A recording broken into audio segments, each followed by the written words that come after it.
Hello and welcome to my YouTube channel. As a teacher, I was always curious what happens in the classroom next to me.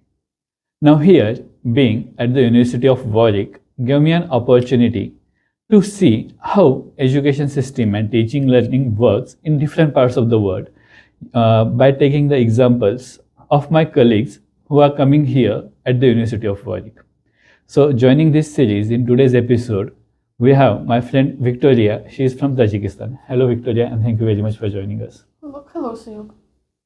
So, let's start by your country and your hometown. Would you tell us more about your country and hometown?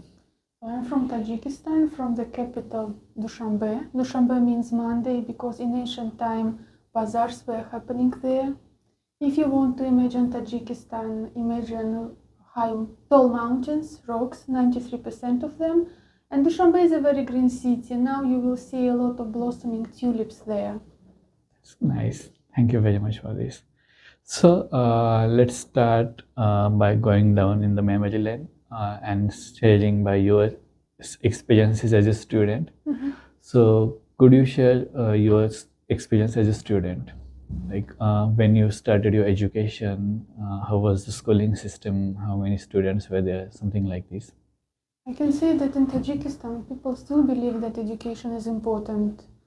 And because country is not that rich, people look at education as a way of getting rid of poverty and having a better life.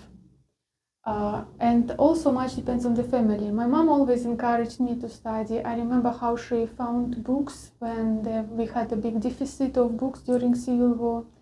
And I think the best gift for me was a book which you could read. So in Tajikistan, the system of education is the following.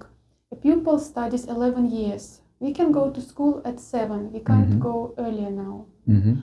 I think because there was some kind of research where it was counted that a child should have childhood and then at certain age it's better to go to school. So we don't switch from schools. We can study in the same school from the first grade till 11. Okay. So when I studied, there was some kind of educational experiment and I jumped from the 3rd grade to the 5th grade. Wow. Because they wanted to check if a child can digest 2 grades in the same year. But I think after that they thought that it's not a good idea, maybe a huge workload. So now children study 11 years and they don't jump through classes. For boys, it's an extra motivation to study because if you don't study well, right after school you will go to the army. So they have to study very well. And in Tajikistan, because it's a collectivistic society, when you study at school, you are also taught some values about how it's important to study well for your family. When you study, you don't only study for yourself. If you study well, it means all your family will have a good life. Even if you come to our schools and universities, you will not see individual tables. The tables always would be bigger, where 2 people could sit or 3 people could sit. And I think it influences, because I remember at school we would always have some activities together. For example, we have Nowruz, it's Persian New Year. Yeah. You would have some celebration during this time. Or if there is a Victory Day, you would visit veterans, or a veteran could come and you would listen to their story about war. Also, we had some kind of subordinates where children were taught an idea that you are not just a recipient of knowledge, you help your school. For example, we would clean the classroom every Friday and there would be a schedule. Or in the summertime we would have, this would be so-called internship, where you would come and you would clean the school, you would pour water to plants. So I think in Tajikistan school it's not understood as receiving of knowledge. It's more about bringing up a conscientious child where the teacher can give you moral lessons. For example, if the teacher notices that there is something strange with the child, maybe they became part of the gang, they would say, think about what you are doing, what will happen to your family. Or the teacher would just come to parents and have a conversation that don't miss your child, then it will be too late. I think this could be maybe efficient practice where teacher has more connection with the children's family, and in general in school good values are taught to pupils. Thank you very much for this detailed answer. So actually there are 2-3 points that I would like to ask you. So one will be about this collectivist society, because that's a new concept to us. Could you explain what you mean by that? The second will be like, when you spoke about you jumped from 3rd grade to 5th grade, was it only brilliant kids like you who could jump, or was it for everyone? So could you answer these 2 questions? Okay, the first question about collectivist society. So in Tajikistan, the main idea is every person should have a family. You don't live for yourself. You are not born to make your own achievements. Even when we study at school, at university, we have a goal that I study so that I could find a decent job, I could make money, and my family wouldn't starve. It's more about that. And in Tajikistan, there is even a special word for the teacher, mualim. It's a very respectful address, because it's believed the teacher is a source of light which shows you the correct path, the path to wisdom. So I think that in Tajikistan it's a very traditional society where culture plays a very important role. So these concepts of culture, traditions, respecting their paths through education. For example, children at school, they are not told that, the most important thing in life is to become famous or to make yourself happy. They are told, no, you study for your parents, you study for your grandparents. You can do something good for society, for community. So I think it influences, because even the material that we have, it would be more about, when I studied, we had some extracurricular activities where our teacher would talk with us or would invite people from certain fields, where they would say, if an elderly lady is crossing the street and she has heavy bags, what you should do. So we would always have some extra lessons about how you should treat other people in society. Wow. That seems interesting. Could you answer the second question? The second question was about the experiment. Experiment was for everyone. It was not the distinction. I think they just wanted to find out, maybe they counted that from curriculum 3rd, 4th and 5th grade is a bit similar. So not to waste time where in 10th and 11th grade you have geometry and maybe more difficult subjects. They wanted to save time on that, and then maybe the child has more time to decide where to go after university. But I think that they changed how they view, and they decided to distinguish each grade from each other, not to mix 2 grades into one. Yeah, thank you very much for this. So just a few more questions about your school life. Like, at what age did you start going to your school? Generally, how many students are there in a school? And like, is there one teacher who teaches all subjects, or there are different teachers for different subjects? Okay, so I studied in different schools. So we usually go at 7. So now it's official legislation by the president that you go to school at 7. In the previous years, some parents wanted to give their children earlier, for example, at age of 5, because they thought that if you save years, then you could use these years for something else in life. So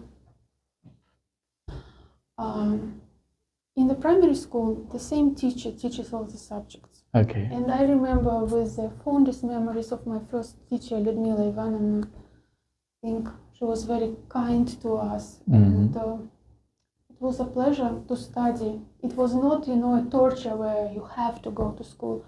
No, it was very good. I think the primary teacher should be like sunshine, full of energy, full of kindness, so that the pupils would trust, and then they could study better. So at first I studied in a comprehensive school where English is taught from the 5th grade. Because in public schools, English is taught from this grade. Okay. But in specialized schools or maybe in lyceums, English could be taught from the second grade or from the first grade. Mm-hmm. So my experience from school was, at the beginning it was nice, but when we had civil war, unfortunately it ruined infrastructure. Mm-hmm. People had to flee. It was very difficult time. And after that we didn't have 5 or 7 subjects because there were no teachers. And I remember I had Tajik only 1 year at school, and the teacher was very good, and I asked her, you are very sad, what's happening? And she says, I can't teach you anymore. I will work in a bakery because I can't feed my own children with this salary. So I think that civil war influenced. Even now we don't have enough teachers. Yeah. And in some schools it can happen that teachers have to teach subjects which they are not competent because just teachers are absent. True.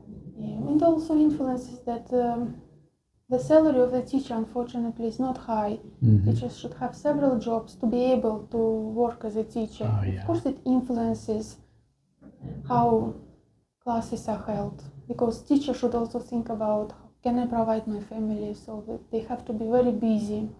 And after some time, I talked with my mom, and she said that English is your future. English will be a piece of bread. And she transferred me to another school. There the program was different because it was specialized school in English. So I had to catch up. But I also remember that the teachers were very nice. One of the teachers even brought dolls to explain to us so that we would understand it. So it was very difficult to study in a new school. And because at the time there was a problem with buses, I often had to walk on foot for 1 hour. Oh my God. Yes, but And how old were you when you were walking? from 6th grade till 11th grade. Okay. But at that time, not only me had to walk, a lot of people had to do that. So I'm grateful to my mom who just said that if you study, your life will be okay. True. And I think because of the nice teachers I met, I also became a teacher. That's so nice. You spoke about comprehensive school and specialized schools. So what are the different types of schools that are available in Tajikistan? So we have public schools. There pupils pay, not so much, but they still have to pay a little. And then we have gymnasium, lyceum, where the monthly fee is high. Yeah. So unfortunately, not everyone can study there. So I studied at a specialized school where you pay, but at that time the fee was not too high, so it was manageable. So now we have, for example, schools with focus on English. Then we have schools with focus on natural sciences. At some time we also had Turkish schools, and in recent years schools started to appear where they want to teach subjects in English. But again, they are just trying if it works. Okay. So these schools you are speaking with focus on particular subject, maybe English or life science. So from what grade are these schools available? Okay, from English, it can be from the first grade. They just have more subjects of English, and they also have English and American literature. Okay. With natural sciences, I think you can go there from 5th or 6th grade. Okay. What else can I say? No, that's enough. Could you just tell about the subjects you studied as a student? What subjects did you study? Okay.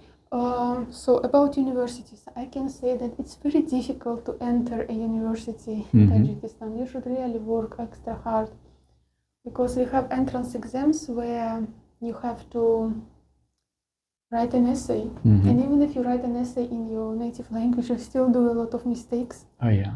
So I studied linguistics, and I also had the best teachers who treated us with respect and who believed that we will be professional. And I think because teachers believed in us, it was easier to study. So English is a popular subject, so there were 60 of us at the beginning. And so in Tajikistan, at some point, we studied 5 years for bachelor degree. It's not called bachelor; it's called degree of specialist. Okay. And I think nowadays they're trying to transfer to European system where it's 3 or 4 years bachelor and then masters. Now we don't have a master's for education or for linguistics. It's still bachelor. Okay. But I think after some time when they would understand how it works, they could do it. Now I can say that the situation could be a bit of chaotic because for some subjects, for example, for engineering, they try to do masters, but for other subjects not. So for example, for aviation, a student has to go to Russia or to another country to study master's degree. We have, so I studied at Russian Tajik Slavonic University. Now there is also a branch of Moscow State University. It's a very popular university. Then we have Tajik Pedagogical Institute, Institute of Languages. We also have technical and polytechnical universities. Thank you very much for this. And as a student, a primary class student, what subjects did you study in primary classes? Like for example, maybe in grade 5 or grade 8? Okay, so in case of Tajikistan, primary school would be from 1st grade till 4th grade. It would be reading, mathematics. We would also have painting, and I think we had some kind of like environmental class where you would write what temperature is, or where you would take, for example, beans and you will try to grow them. So it would be some kind of these subjects. But further they would add maybe more advanced mathematics, languages. I think now they also add a bit of IT in some lyceums.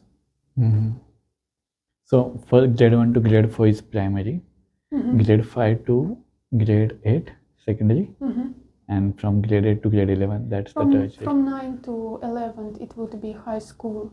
Okay. But some pupils leave school from 9th grade because there is such an opportunity. Unfortunately, majority of these pupils are girls because for some families it's expensive to pay for education. So after grade 9, a girl could go to a college or just study at home how to sew, how to make cakes. So now they are trying to pay attention to the education of girls, but I think a lot of work needs to be done, especially with parents who think that for boy education is more important, but for girl, no, because she will get married, a husband will provide for her. The reality of Tajikistan is that we have 2 million of labor migrants, and majority of them are men. Some don't come back. Some, unfortunately, marry somebody in another country, and then the poor girl has to deal with financial things on her own with children. So I think that if parents tell the daughter that you never know what could happen in your life, but with education you will never be hungry, it will be better. In Tajikistan, we also have Aga Khan Humanities Project. For some time, it provided humanities courses in English for free. And it made a change because not everyone can pay for classes, but they could come there. And the humanities courses, they had divisions. For example, if you like music, you can go to rhythm and movement. If you like art, there is a course on art. They had 8 different courses which you could choose depending on your interests. And their pedagogy was different. There I got familiar that what it means when you become a critical thinker, where you write essays, where the teacher encourages you to discuss topics, and where you could disagree. And for me, what was surprising, that the teacher didn't want to impose his opinion. We had a very nice Canadian teacher, and we tried to torture him and say, tell us what you think, tell us what you think. And he said, no, if I tell you, you would think that this is the right way, and this is not my intention. I want you to search for truth. Wow, that's so great. That's amazing. So you spoke that getting admission into university is really hard. So On what basis is the admission done? On the marks of the 11th grade, or is there some other entrance exam? There are entrance exams. I had two, but now they have more exams. They Okay. increased it. Okay. And now they are also trying to introduce, it's similar a bit to Russian ЕГЭ, it's like unified exam after school. Yeah. So they want to use it when a pupil wants to enter university, but it's still at the transition stage. They started doing it, but still there are entrance exams. And I think that in the budget places at university where you don't pay, they're very limited. That's why it's so hard. Yeah. And with others, you have to pay. And unfortunately, not everyone can pay. Afford it, yeah, I understand. So, for being a teacher, so as I understand, you completed your 11th grade. And for being a teacher, what are different courses that you can choose or one person can choose? It's a bit difficult because we don't have special programs for teachers. Okay. So now they are trying to have some seminars, or they have an institute of professional development, but it's not a program where a student who decided to become a teacher would be 100% sure that I will be a good teacher. So what you do, you finish your bachelor degree, then you try to find out what seminars are available. Okay. Where I'm working now, they have professional development. For example, they would conduct communicative methodology training, or for example, some kind of other trainings depending on the needs. But again, it's not like a special program. They are happening, and then if you really want to continue working in the center, you also have to work on your competence yourself. Oh yeah. Thank you very much for this. And a while ago you spoke about these pedagogic institutes. So what courses do these institutes offer? I think they just have their own program. Okay. And unfortunately, the program at universities is a bit out of dated. So the textbooks are the same. They would use the same lecturing methods where the professor would read a lecture. You would just memorize it, and then when there is exam, you would retell it. Yeah. This is the problem, that the curriculum at universities is old, and now time is different. It's technological age. And of course, for graduates, it's difficult to find a job because they studied theory, but when they come, their boss demands from them experiential things which they can't do. Yeah, that's true. That's true in my context as well. Thank you very much for this. I remember a while ago you were speaking about you conducting a course about critical thinking. That is something new to us because we don't have that type of courses. So could you shed light about the courses you take, and can you tell us more about your teaching career? I can tell you that now in Tajikistan, some universities have schools, like preparatory schools, because it's difficult to enter university. Yes. So they opened preparatory programs. So where I work, they opened academic achievement program, and from 7th grade, a pupil is already preparing for entering the university. So the aim of this program is to prepare for University of Central Asia or for universities abroad. That's why they study English, IT, and mathematics. Okay. Because at some universities, especially abroad, they request mathematics as entrance exam. And we have to teach in English. For example, the pupils have to study IT and math in English. It's other teachers are teaching English. It's only subject specific. So they counted that the students they can't write essays, they can't write arguments, and as a result they can't enter universities abroad. So they added critical thinking into 11th grade. Okay.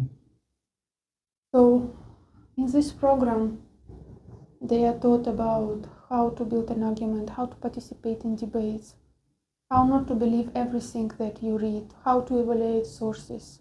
It's not a very big program. There are only 10 lessons, it's 20 hours. But I still hope that for students, they will start thinking. Yes, that's important. So, as I understand, from seventh grade, if a student joins this program, he has to go to school and then he has to join these programs as well. Is it so? Yes. So, what is the school timing and what is the timing of these extra classes?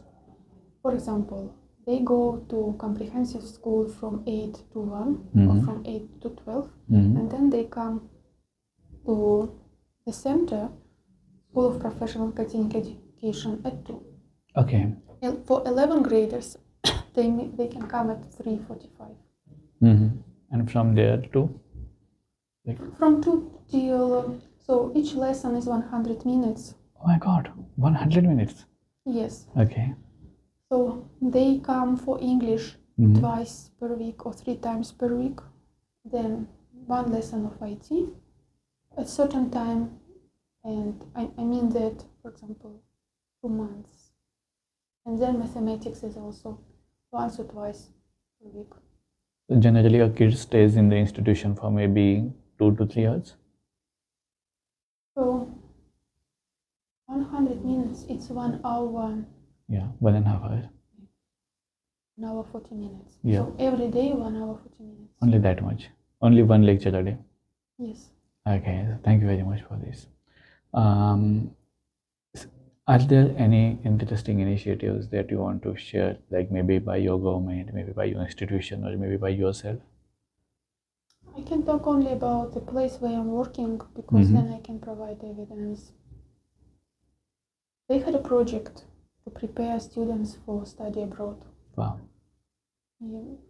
Of course, the people who teach in this project always have confusion. It's like you are teaching so that students would leave for another country. So it's always an ethical dilemma. Why are you teaching? You are teaching for them to stay, are you teaching for them to leave? But according to statistics, even though some people leave, they come back. Okay. Because not everyone feels welcome, or maybe they have parents for whom they have to look after. And what's good that they are trying new methods and new materials in these programs. So it means that because they want to make changes in education, they're checking what will work and what will not. In the place where I work, they have this educational experiment. And if they see that this program is not working, they remove it. And I really appreciate it because you can do much better. Sure. If you only force teachers and students to have the same program and it doesn't bring any results, it's the way to nowhere. I remember how we used the textbook Total English and it didn't work. Okay. It was an empty textbook and teachers had to supplement it with a lot of materials. Okay. I also want to say that in the center where I'm working, we are allowed to make copies. And it saves teachers because then they can be so creative, they can make handouts, they can print out some posters, they can do cards, because it's free for the teacher. Okay. But unfortunately, in other institutions where the budget is so limited, the teachers cannot print out. True. If they print out, it's at their own expense, so it's very limited. Yeah. Or if they have a little budget for printing, it will be either for tests or only for official documents. So here I'm grateful that we have such opportunity. I think this is also tells something that if you provide schools with finances, with equipment, with access to print, then you give teachers more opportunities to deliver better lessons. I agree. So because of that, the teachers in the center I work, they always find some activities. They would, for example, they could put some tables on the walls so that it would be easy for pupils to remember. So I think that the learning center, when they understood, of course they couldn't get rid of the textbook at once because textbooks are very expensive nowadays. But when they heard the opinion of teachers, opinion of students, they decided to change. and they found another textbook. So I think that maybe this is also one of the keys to make changes, where you listen to teachers, you listen to students, and you decide that this doesn't work, let's try something new. Exactly, that's a brilliant point. Like you spoke about textbooks, so do you have the freedom to choose any textbook? So in the private learning center where I work, we don't have right to choose because we have administration who chooses. But they would say, okay, if you have a good idea of a textbook, just send us justification. And then they would decide what they do. And generally, the textbooks you use, those are by international publishers? Yes, I think that here it's not that the teacher says, let's use this textbook. And sometimes really it's difficult to choose a good textbook. I agree. We had a problem with business English because before we used Market Leader, but it also became out of date. And there is no good alternative to it. Whatever you find, it's even worse than that. And then it was agreed that we still use it. We just supplement it with some articles. Okay. And is it the same in private schools? Do private schools use textbooks by international publishers as well? So Sorry, public schools. in public schools, they have the textbooks approved by the Minister of Education. Oh, yeah, of So course. they would be the local textbooks, or we have some textbooks which were published during Soviet time and then they were a bit updated. Okay. It depends on the school. So I would say that in public institutions, it's more centralized. It's one textbook. Okay. Yeah, I remember you were quite keen to speak about good teachers in your life. Could you share about memories about your good teachers? Yeah, I would like to tell you more about Anna Ivanovna, my university teacher. First of all, she taught lessons of high quality. And she saw that you are a personality. She wouldn't humiliate you. I know some cases where the teachers would make fun of students or would make their life impossible. On the opposite. She would teach us in such a way so that we would really learn English. I also like her sense of humor. For example, at the time she was 75, but say if people ask me, how old are you? I would say 57, I change numbers. Or they would, she said, if somebody meets me in the street and say, Anna Ivanovna, you became totally grey. I would say, no, I'm becoming a blonde girl. And you know what? Blonde girls have more success among men. So she would instill this enthusiasm to you also. And she had her own approach. She believed that if you read literature in English, you learn a language. So we would often have, once per week, we were reading A Path of Thunder, Sister Carrie, classic English and American novels. Wow. We would discuss them. She would also encourage us to have a notebook and to write down beautiful expressions and to keep this notebook near you and review when you have time. And at the lesson, she would also add the expressions we missed. They were not expressions which the teacher just puts. She would say, I chose expressions that are frequently used. You would need them. Oh, wow. And then we also had extracurricular reading, where you choose a book you want. For example, you read 25 pages per week. Also, the volume changes depending on what level you are. You would come, you would retell, but when you retell, you have to use expressions from lessons. And she would tick or write down which expressions you use. So I think that she had her own system of how to teach English. And I think that because of her kind attitude to us, she was successful. Great. Thank you very much for sharing this. And thank you very much for sharing all these experiences. Thank you very much for having coming on this interview. We learned a lot from this interview. Thanks a lot. Thank you too. Thank you.